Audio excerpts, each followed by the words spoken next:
Welcome back to the Ashish Sports and Political Podcast. Again, this is now just a sports podcast at this point. We are back at the final segment of the day, 3 hours away from Game 2 of the 2018 NBA Finals. Kevin Durant, LeBron James, Warriors, Cavs, Steph Curry, Kevin Love, Klay Thompson. Names, brands, everything that you want to have in these finals. But just to end the day on an interesting story that I saw, something that I found interesting. Um, I saw this over the past week actually regarding Mo Bamba and the Boston Celtics. Now the Boston Celtics, mind you, were one game away from the NBA Finals. Uh, they are suspected to throw in a pick and Jaylen Brown for Mo Bamba for the fifth pick, which would get you what is assumed to be Mo Bamba, right? Boston, for Boston to do that, and multiple people have come out and said this rumor is just completely false. But I just want to throw this out there, okay? And this has presented me the opportunity to say something that I've always felt like saying. Mo Bamba, as I have prefaced during earlier segments of the show, it is quite literally the draft pick that I believe could bust the most. Like, at least Michael Porter Jr., right? He was injury prone.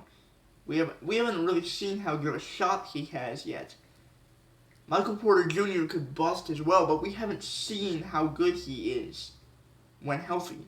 What are his requisite skills? Mo Bamba was a star on a team, was the star on an average team, so he shined. He was the highlight of the Texas Longhorns the year he was there. And here's what we know. Okay.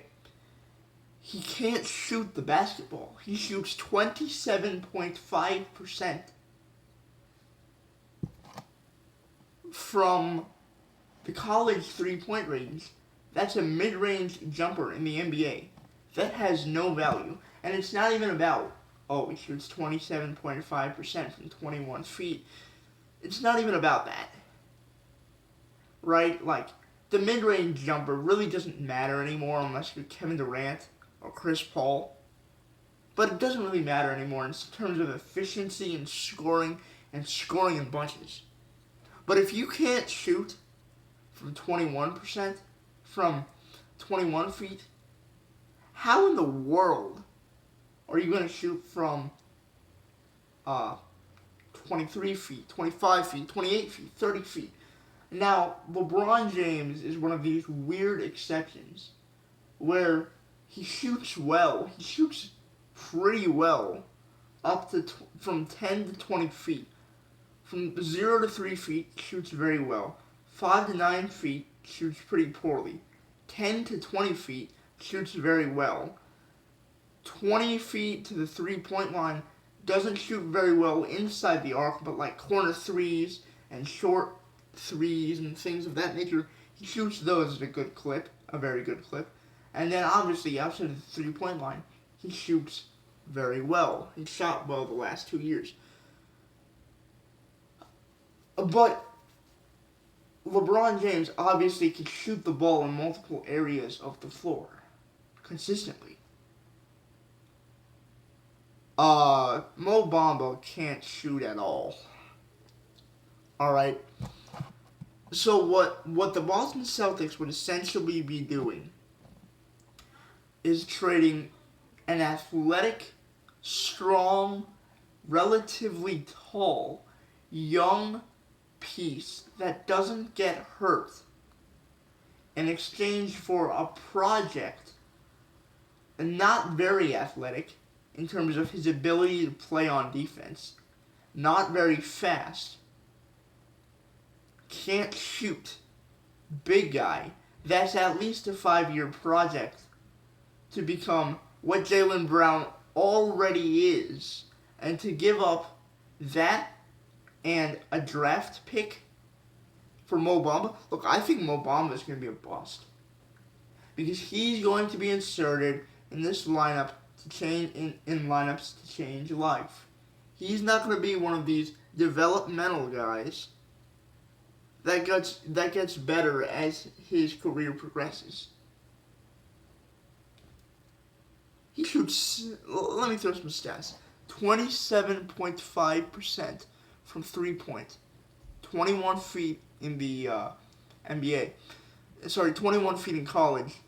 It moves back about 3 feet in the NBA, outside of corner threes, obviously. But he shoots 68% from the free throw line. Pretty terrible. He averages only 13 points per game in college. Think about what he'll do in the NBA with stronger, more physical players. And especially with if his 3-point shooting woes continue, like his value from the 3-point line will actually reduce because obviously the line is moving backwards. Not a great passing big.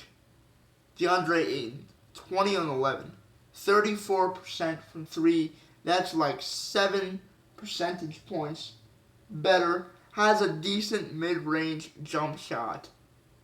73% from the free throw line.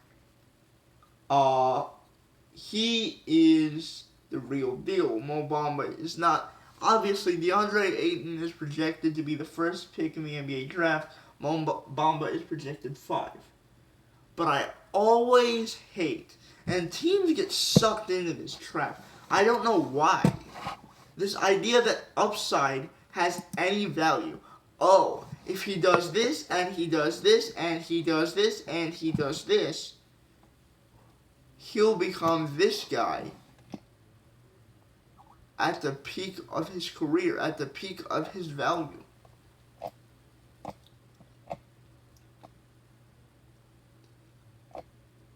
Okay, that's just ridiculous. Because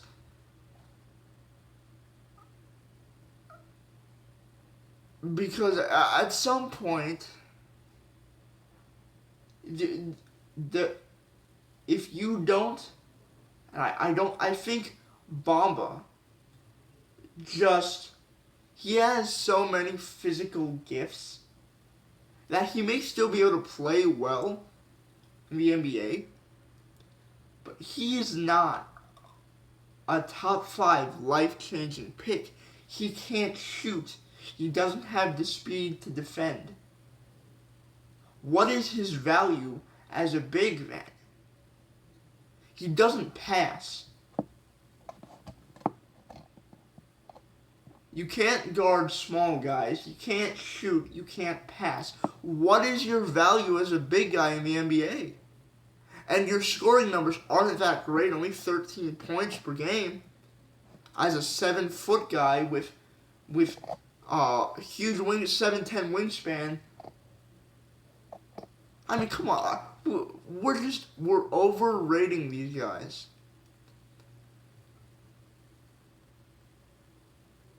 These guys are projects. I've never bought into projects because projects are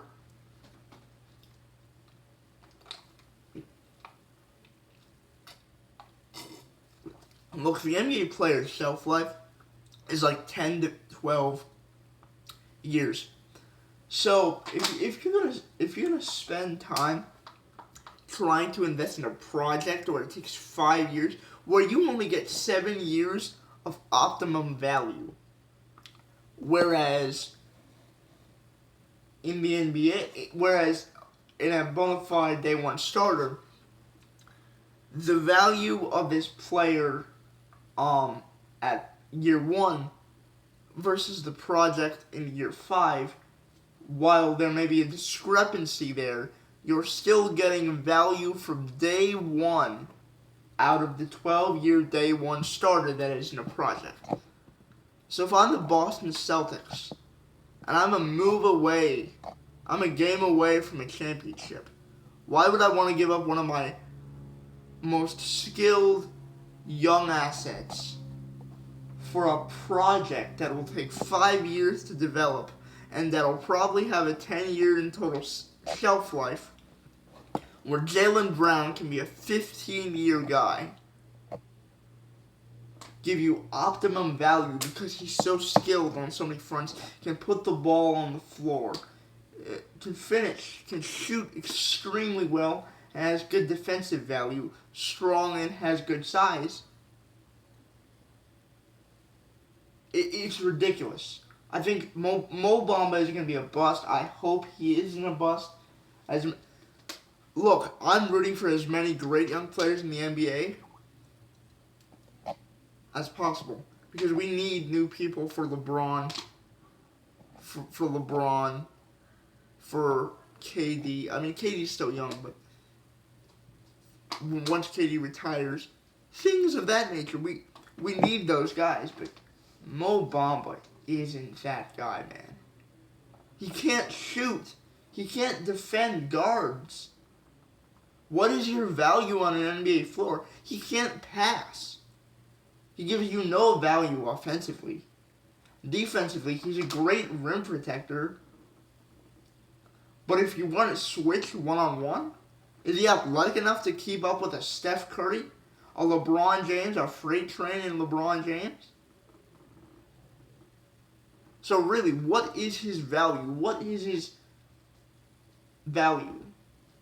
Even his ceiling is pretty low. I mean, like, he can be Joel Embiid. That's the thing. That's the thing with projecting,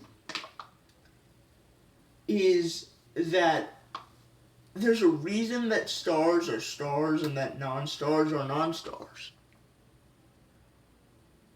If everyone could be a star, this league wouldn't be a 4-team league.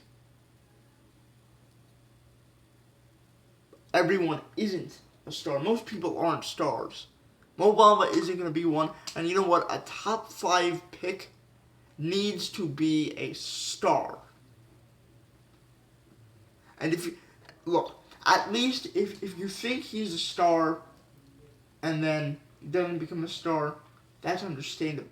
But if you don't know if he's even going to be a decent NBA player because his skill set is so below the level for what it should be in the modern day NBA player, why even take a chance on that risk?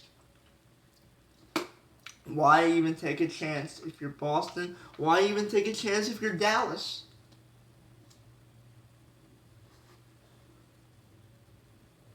Give me your sure thing versus your project.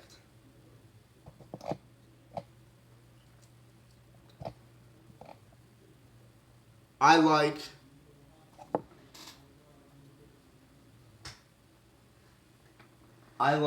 annual returns in my investments than a 5-year boom. Okay, I like consistency. I like consistent greatness, not 5-year greatness. Okay, this is the Ashish and Ryan Sports Podcast. Coming to you live from Hilliard, Ohio. Again, great day. NBA Finals in just a little bit under 3 hours left. Gonna be a fun game tonight. Hopefully, it's a close game. But it's gonna be great. I'm excited. Summer's begun. Everybody enjoy their summer. Enjoy the sports, and we'll keep you updated on the latest opinion. Spreading the insight, spreading the word on why they should get mad at sports, you know. But anyway, this is the Ashish and Ryan Sports and Political Podcast, And to put you guys in a good mood, I'm going to play one of my end songs. This is the Ashish Sports Podcast. Check out my political podcast on YouTube as well. Those two things will be separate soon enough. Again, excuse me for calling it the Sports and Political Podcast. It's a forced habit. But enjoy the rest of your day, folks, and thanks for tuning in.